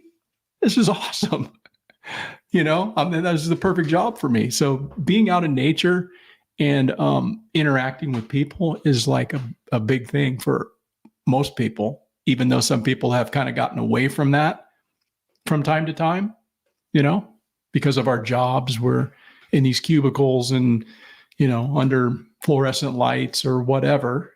And that's just so unnatural. But you do the things that are natural, like put down your device and talk to somebody, and have a real interaction. It's so much better, right? Yes, Willow says she has her cat. You have your cat. Yes. Yeah, cats are cool. I'm not a big cat fan. I'm more of a dog guy. She likes cats. I'm a huge dog person, but yeah. I like animals in general. I don't know that there's one in specific. I mean, I love going out and talking to the chickens too. So, I mean, he busts me a lot of times. He'll say, "Who are you talking to?" And I'll say, "I'm talking to the chickens." I'm telling him, "Listen, Right. Right. So along with what's going on over there in the UK, one of the other things is very, very similar to what happened here. And I think that's one of the reasons why people aren't more inclined to go out and actually, stand up for what they know is right. They're not as inclined to do that. They're very on their heels, if you will, because of what the government has done to people. Like they went back to the thing on January 6th. But I'm assuming this person, the Prime Minister of UK, is probably in contact with United States, or if nothing more than just to look and see the playbook for what was done here, because this is what he's talking about. You will regret taking part in this disorder, whether directly or those whipping up this action online and then running away themselves. Those that have participated in this violence will face the full force of the law. The police will be making arrests, individuals will be held on remand, charges will follow, and convictions will follow. Well, there you go. So there's going to be some some retribution coming. And I'm all for a civilized society. I think that people shouldn't be going out and doing things that are in a way disruptive and stuff. But here's the problem in this country. I agree with that, but you've got one side that's allowed to do it. They can get away with going and protesting or spray painting the Liberty Bell and tearing down statues and burning flags and doing shit like that. And there's no issue. They can go and burn cities down for 3 months. And no, those are just peaceful protests, because I know you all heard that. Even the people that don't want to hear that, they also heard that. And then when somebody goes and protests, you're labeled far right and you're arrested. So see, that's where the disconnect is. I'm all for law and order, just like everybody else is for, hey, we're all for legal immigration. Trump has said that from day one, but yet he's the racist. He's the guy that wants to do all these things. Nobody's saying that. We need to be able to judge people based on their contributions and the content of their character, rather than looking at people because of how they present themselves outwardly from the standpoint of, oh, they're this person, thereby they're going to do this, or they're this color, they're this gender, and we're going to exploit them, because that's what's happening in this country right now. There's a lot of exploitation from our politicians, because they're looking at people from not the standpoint of who they are, what their character is, and what they can contribute in that regard. They don't get a chance to talk to them and learn from them. They just look at them and say, there's somebody I can use to divide the people with, because we're going to create a gender issue. Because there's this disparity that happened somewhere in years past, and you're going to pay for it because you're the majority. Well, guess what? We talked about this as well. The majority in this country isn't going to be the majority in 2045, 2050. There's going to be a whole new demographic, and it may not share your cultural values, right? Because you have one ideology, religious ideology, that's pretty fervent about how things are going to go down. They're very committed to that idea. And so when a lot more of those people are here, things are going to change culturally. Wouldn't you say? Mm-hmm. That's not a very cheerful thing to say. It's not, but it's reality. I've always said that people coming over our borders illegally are also bringing their culture and their values. Their culture with you. Yeah. And the more that happens, the more this country is going to change to that culture, be it the good or the bad. Right. 100% animals are more trustworthy. I would say dogs are. Chickens are not. On what Chickens are not about. trustworthy. Not at all. But yeah, dogs are super trustworthy. I think they're the best animal going. Yeah, love them. Let's see. Bill says, very blessed. My brother came to the homestead for a few days. We cleaned a compressor and washed the cistern. Very mucky, but it's now clean. And I have a storage for 660 gallons of water. That's awesome. It's nice. That is super good. Willow Rock says, I'm an animal person, definitely need some mules and some steers. Goats too, but no guinea fowl. Yeah. I wouldn't mind having a mule or a donkey. Yeah, those things are kind of like funny when they are getting fired up, but I'd also like to have a llama. So more mouths to feed. Yeah, you might want to reconsider them goats, man. I mean, unless you got some really good fences, and or you don't mind them standing on your car, getting, everywhere you don't want them, right? They're going to find a way to get out. They're a pain in the ass. Our neighbors have goats. They got goats, but they've been doing a much better job of keeping them over on their side of the fence, so they don't bother me now. But they're a pain in the ass. Guinea fowl. Yeah. That's what we had that landed on the property, right? Right.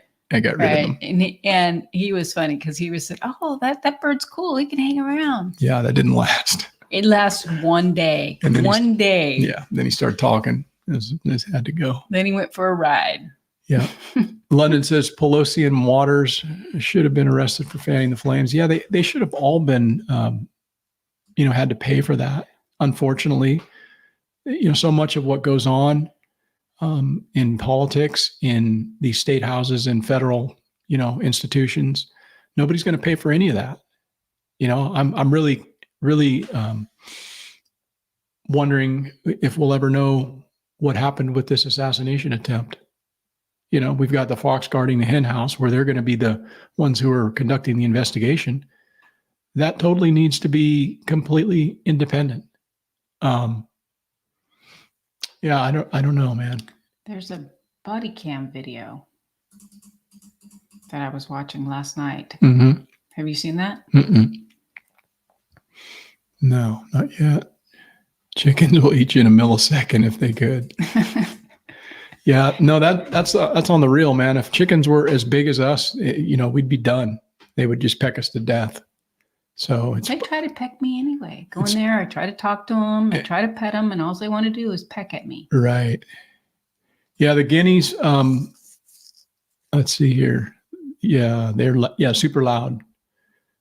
Yeah, guineas are a problem in that regard. I mean, if you don't mind things that are super loud, they're a great watch animal. They'll alert you when something is coming onto your property that shouldn't be there. So they're great in that regard. And if you don't mind that kind of hideous noise, then, it might be an option for you. But, they're supposed to be good at eating ticks and all kinds of other insects and things. And I'm sure they're great for that. But, they are loud.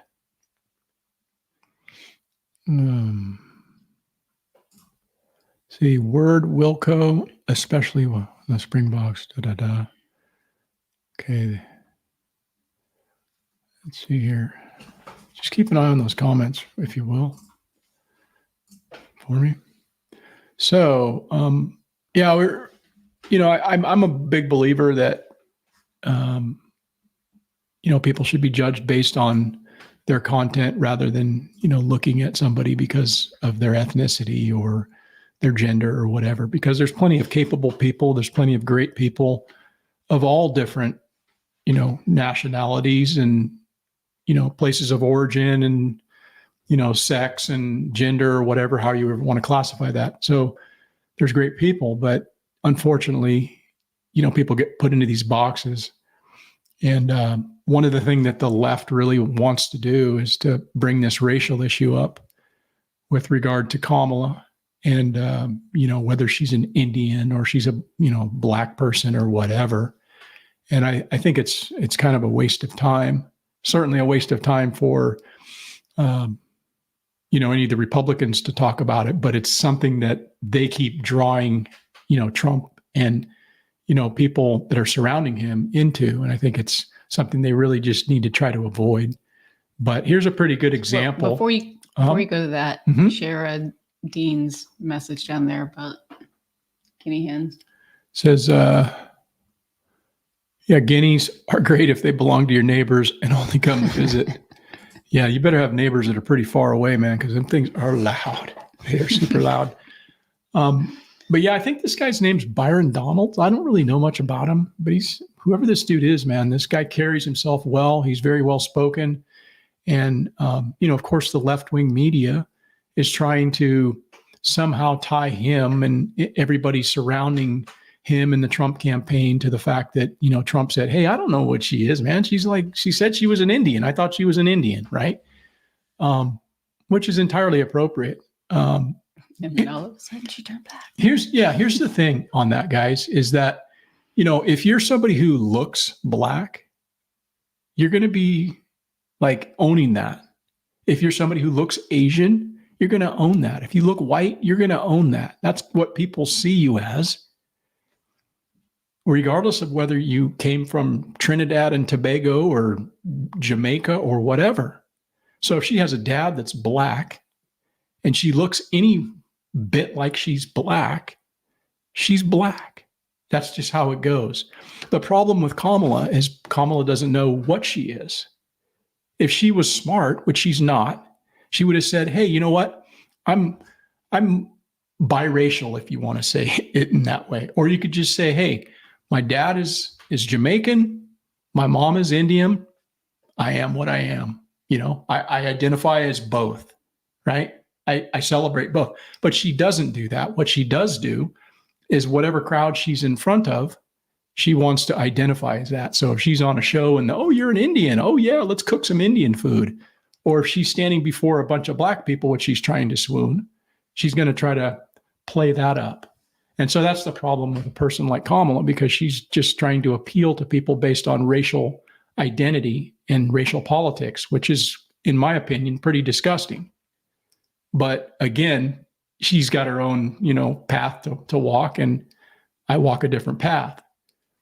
But that's just the reality of it, man. You know, I'm half white.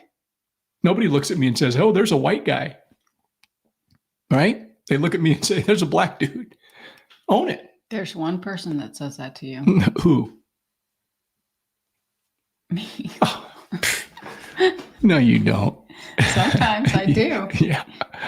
Anyhow, listen to this. This is old George Snuffleupagus, right? This clown. He's an old Clinton sycophant. And this is kind of a lengthy thing. It's about 3 minutes long or whatever. But listen to it. This dude, he basically schools old Snuffleupagus about this racial. Yeah, about this racial issue. Anyhow. Doesn't matter. Why do you all keep questioning her identity? She's always identified as a black woman. She is biracial. She has a Jamaican father and an Indian mother. She's always identified as both. Why are you questioning that? Well, George, first of all, this is something that's actually a conversation throughout social media right now. There were a lot of people who are trying to figure this out. But again, that's a side issue, not the main issue. The main issue. Sir, one second. You just did it. You just did it again. Of the United States. Why do you insist on questioning her racial identity? You want me to talk? I want you to answer my question. George, now that you're done yelling at me, let me answer. He talked about it on the stage yesterday in Atlanta for what, 2 minutes? He spent more than 35, 40 minutes going after her record, talking about how radical of a senator that she was. She was the most liberal senator in the United States, in the United States Senate. That is a fact. He talked about the job that she did as vice president of the United States, a job, I will add, which has been a failure for the American people. I know you guys like to glom on to this that he talks about in jest or in a serious manner for about a minute or so, but what you do not cover is the litany of failures of Kamala Harris. That's what you're not covering, George. So questioning somebody's racial identity for a couple minutes is okay? George, I'm going to tell you again, he brought it up. AP is the one that wrote the headline when she first came in to the United States Senate. Didn't talk about her being black, talked about her being the first Indian American senator. AP brought that up. I mean, George, we could have this conversation for the entire segment, but none of this matters to the American people. What matters to the American people is, are we going to have the same policies of the Biden-Harris administration that has been destructive of the American people, or are we going to have the policies of the Trump administration, which put America first, had low inflation, prosperous Americans, no matter your race, no matter your color, no matter your creed, and a foreign policy that kept America safe? Those are the facts that truly matter, because this issue is going to come and go. The lives of the American people is what's going to remain, and that's what matters more than anything else. If it doesn't matter, I don't understand why you keep on repeating it, why the president keeps on repeating it, why those introducing the president yesterday George, keep on actually, repeating I'm it. not the one who keeps repeating it. George, you're the one that's bringing it up now. That's you. You've done it, I understand why sir. you You've done it. up. You've done it Because, 3 times. Every single answer George, you gave me. Now let me finish, sir. George, Every single answer you gave, you repeated the slur. Asked me, George. That's why I'm pushing back on you now. George, you asked me the question 3 times. I responded, but I'm. And every single time you repeat the slur. That is exactly my point. You simply can't say that it's wrong. George, so then what you're saying, and I want to get off this topic because it's not the only thing that's going on. But George, now you're saying that AP is the one that slurred Kamala Harris, because those are the facts. You can go to the internet and look at the clips, George, if you want to, or we can talk about this now. I prefer to talk about the future of our country, because the American people are struggling. The American people do need serious policy decisions to be made, and they need serious leadership on the world stage. Kamala Harris has not proven that she can do that. Donald J. Trump has proven that he can do that. Yeah, that dude took the high road on him, and it was pissing him off, because they really want to get to the bottom of that issue. They really want to keep that in there, because the person that they've actually selected, Kamala, she hasn't had to really answer anything yet. And I think that's clearly their strategy, is to do another rope-a-dope, just like they did with Biden, right? Hide his ass until the election. And that's what they intend on doing with her as much as possible, because she is a buffoon. She's not very well spoken, and she's kind of makes a fool of herself when she, steps before a microphone. So I think it's really great when people like that guy. I think he's Byron Donalds. I don't know him, but he's a sharp dude, obviously, very well spoken. And we need more of that for people to just deal with the issues, right? Mm-hmm. I peck because I love. Yeah, the chickens, man. Not okay. Yeah. Yeah, I think that was just a really great way to handle that. I really believe that most people look at others and they judge them based on what they do, rather than just, as a first glance, they are going to make, pass judgment. And I think we all do that to some extent. We all look at people and, there's this person, or there's that person. That person's a Mexican. This person's a white person. They're dressed a certain way. We make these judgments, but that's, I don't think that's what the majority of people do to any real great degree. It's a natural thing that we do, right? Defense mechanism, first impressions. But here's another guy that I think kind of gets it. And there's a lot of these people. I've seen a lot of these clips out there, quite honestly, that people are kind of waking up. And this dude's obviously become a little bit more informed. Sick of the division. I mean, I come from generational ignorance. Generational ignorance. I only voted for Obama because he was black. I didn't like what I saw, and then I started doing my own research. Trump got me interested in politics. I'm tired of being divided. I'm tired of thinking, and I'm tired of seeing people that look like me think that we're supposed to vote Democrat, because generations and generations have been voting Democrat. They've done nothing for us. They're out here panhandling for votes. They're whitewashing their faces. They're trying to look like us and talk like us. Kamala's not like us. Yeah, it's true. It's very true. It's very true. I mean, it's not just Kamala, it's all of those people. It is all of those people that are in that circle. They're not like any of us. And you said, well, you should take and move all these immigrants to their house. Well, my response to that is it doesn't matter to them, because they have multiple houses. It would be different if it were you or I, because we don't have another place to go. Most people don't. But these people that are super wealthy, super well connected, it doesn't really matter to them. So that's why they let illegals into the country, because you know what?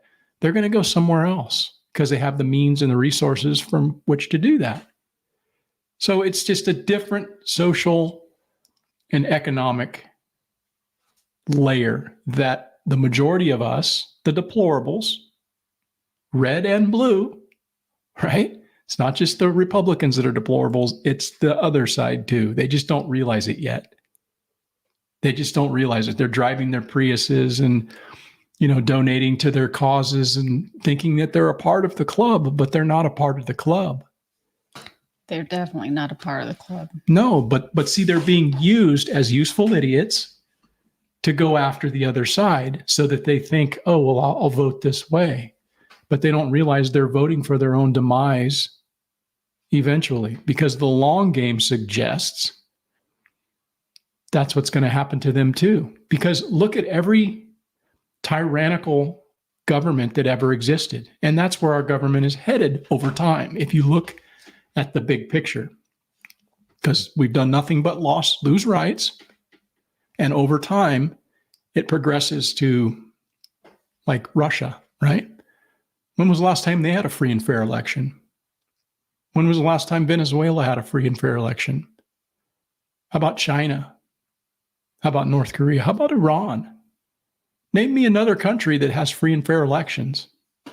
Maybe the UK. So again, we're watching this happen, right? I don't know. It's weird, man. It is. Anyway, that's why I said the deplorables, if that's what you want to refer to us as. We are, regardless of, we are the same, regardless if you're Republican or you're Democrat. I know that.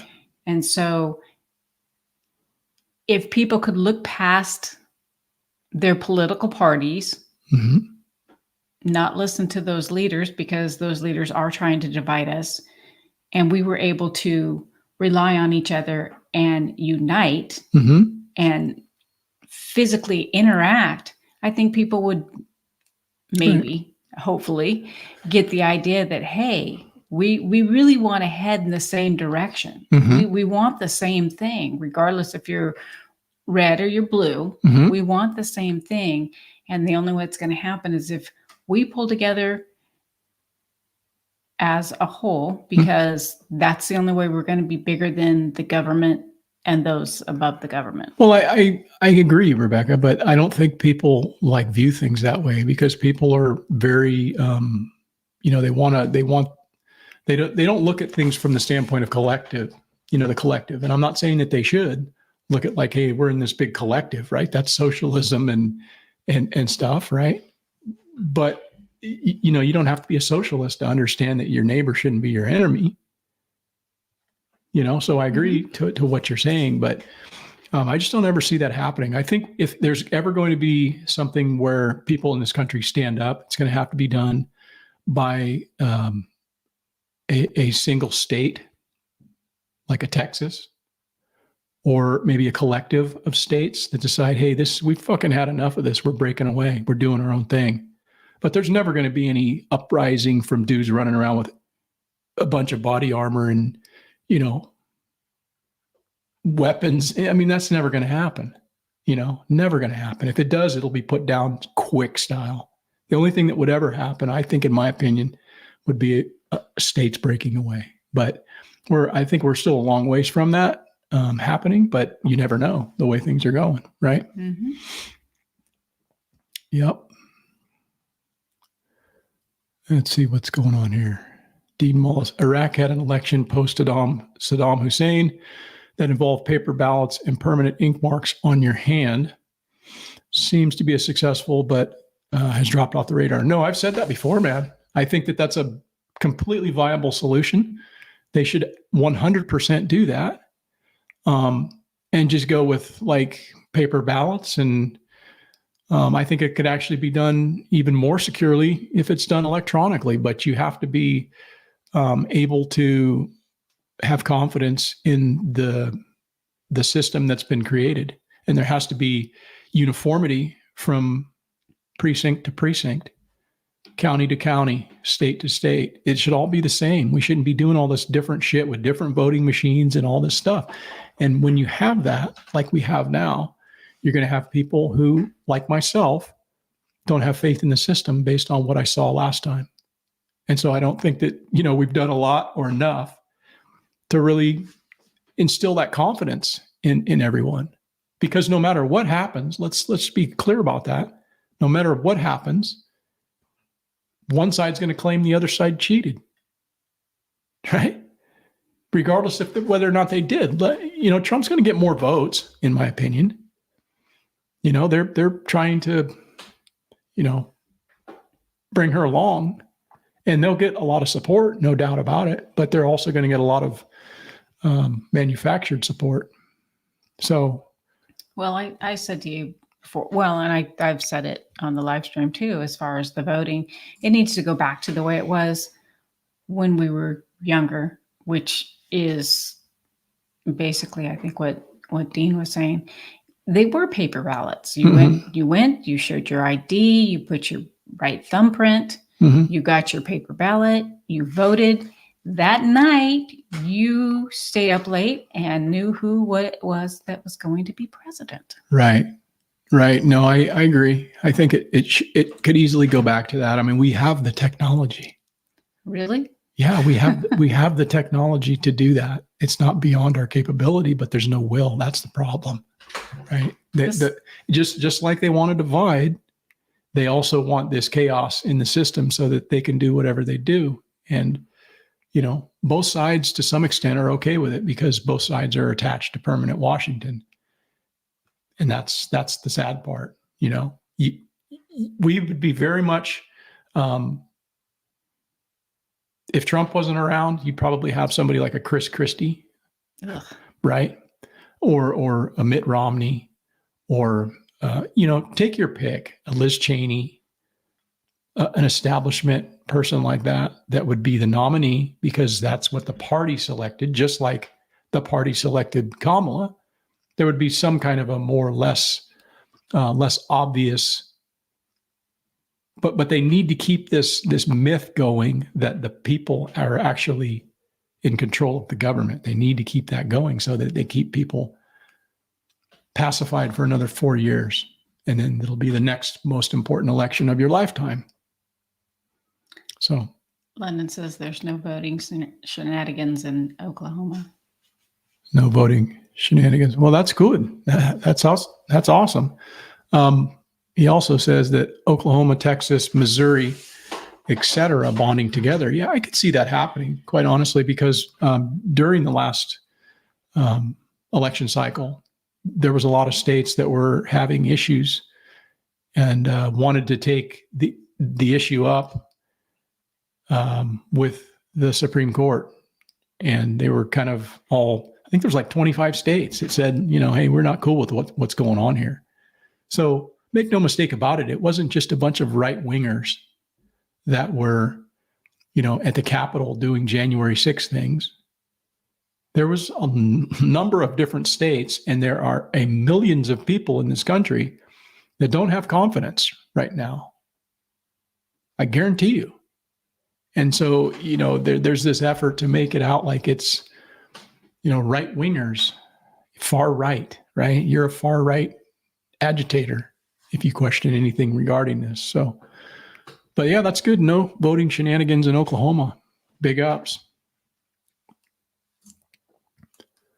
What's funny is they super cheated, but everyone on their side was like, Hillary is not getting into office ever. Yeah, people don't like her, man. Yeah. On either side. They don't like her. I don't think either side likes her. Yeah. McConnell's, he's an establishment guy, longest guy in the Senate right now, but at least to his credit, he's deciding, hey, you know what? I'm losing shit. My mind isn't, or what my body isn't, whatever. I've been there long enough. It's time to go. And then, you've got other people there that are like, Pelosi, the crypt keeper, who's going to hang on until she looks like Dianne Feinstein, almost wheeling her out with a, Feinstein looked terrible. Yeah, she was damn near dead. Yeah. So anyhow, there's a lot of this, guys, is a little weird for me, seeing what I'm seeing, and there's also people that are saying that Republicans and conservatives are weird, so much to the point that they're trying to make that the new thing, right? J.D. Vance, he's weird. He is kind of fucking weird to me, but nonetheless, he's not speaking out of sorts. I agree with the things that he's saying. I think it's far less weird than a lot of the things they're saying. And so does this guy. Check it out. The left keeps calling the Trump-Vance ticket weird. Yeah. The party that tells us they can't define what a woman is, that boys can have periods, men can breastfeed, and a woman doesn't need anything from a man to get pregnant is calling them weird. That logic takes a lot of balls. There's no reason to bring Michelle Obama into this. But the people that preach climate change and yet build their mansions on the beach and jet around in private planes, the people that want to kill their unborn babies, shout their abortions, hate the nuclear family, want you to believe that you're weird. Yeah, the people that mask up alone in an automobile, socially distanced, hugged grandma through saran wrap, put their kids behind plexiglass and waved through a window at a nursing home while grandpa breathed his last, and then they willingly lined up to be living lab rats while Big Pharma tested a mass medical experiment on them are going to tell me that I'm weird. The people that call rioting and burning down cities peaceful protesting, they find racism, sexism, and hatred in every single thing. They dye their hair purple, get offended by pronouns, and think there's 247 genders and fret over cow farts, want me to believe that I'm the weird one. These are the people that drink out of paper straws, plug their car into a wall, eat bugs, call obesity beautiful, fight for a man's right to piss next to a woman, and expect the government to run their life from cradle to grave and name their kids dumb shit like Apple. I think I'll be the weird one. Okay, love you. God bless. There you go. I think that kind of sums it up for about everything we've been talking about tonight, right? These are all the things that are being thrown out there that are used as a way to provoke people and to divide people, because people do have, cultural values. They have things that they hold as beliefs. And when those beliefs are challenged, I think you wind up with people that are going to not be okay with that. I think that's the one thing that when you push that upon people that, like, you need to believe what I believe, that's where Americans kind of push back a little bit. And I think we're seeing a little bit of that now with people not buying into what's being promoted by the media. And so again, next week, I'm going to put out that poll. I'm interested to hear what you guys have to say about it. You're voting for that guy, huh? Yeah. That's what I was laughing at. Yeah. Dean says that I like Marjorie Taylor Greene, except for the fact that she goes occasionally batshit crazy. Still like her. Yeah. Yeah. I think she, gets out over her skis a little bit sometimes, but she's a passionate woman. And I think when people speak with passion, sometimes they speak, not always so measured, and things come out of them with feeling. And I think that's what she does sometimes. It's easy to say things and, especially when you're in front of the camera, that maybe you wish you could take back over time. And I think every politician could say that. I could dig up quotes from every politician that, I know that they would wish they had back. But I like her too, man. I like her as well. Let's see here. Is this a joke? Yeah, What's the difference between a Russian citizen and an American's when they watch the news? Okay, here's the punchline. The Russians know it's all BS, and most Americans lap whatever the BS news says. Yeah, I don't know. I think that propaganda is pretty powerful for a lot of people. I know it was for me for a long time until I got a chance to see things from a different perspective. And it just takes time sometimes for people to get that. But maybe in places like North Korea, they don't even get a different perspective. Yeah, it's pretty crazy to think that. That's crazy. It's pretty crazy to think that they're living in a place that's that controlled. But I can't say that other societies wouldn't get that restrictive as well. And at some point, it's hard to imagine now because we have all this freedom, right? But just project forward 300 years, project forward, we'll all be dead, nice cheerful thought, but, project forward. I mean, it's the long game, guys. America's a very young country and we're watching it rapidly change before our eyes. I mean, just in the last 4 years, it's incredibly changed. Since social media and the internet came along, it's changed so exponentially fast. Just imagine where it's going to go. What's it going to be in 50 years when your grandkids have kids? That's not that far away. Again, we'll all be dead, but I don't know. The way technology's going, you might be a cyborg. Yeah. Still kicking it. See, Willow Rock, so you can't get your feelings in a debate. I'm voting for P and T to save P and T. Who's P and T? Think about it. What? Trump? What's P? I think he's referring to Well, just you. tell me, because I'm not going to sit here and look at you I and think stare at he's you. referring to you. P and T. Oh, Porterhouse and Teal. Oh man, no. That's not going to happen. But anyhow, guys, I He think would scare them and everybody would leave California. yeah, I'd probably be a little too Kim Jong on people. Yeah. But anywho, I think we're going to wrap it up tonight. Again, I can't imagine we did this for 2 hours, but we only do that because you guys show up here to hang out with us and hear what we have to say. And I don't know, we'll come back next week and see if we can do this all again. But did you have anything else you wanted to leave folks with, Rebecca? I don't think so, other than have a great evening. I need to go cook dinner and put my chickens up and go talk to them. Yeah, I'm hungry too. So awesome. Well, thanks again, guys. And let's just keep moving forward, trying to build our lives in a better way, because we know that things are not going to be done by anybody but us. So stay motivated, stay focused, and one step at a time, go out and make tomorrow be better than it was today. All right. Good night, guys. Good night, guys.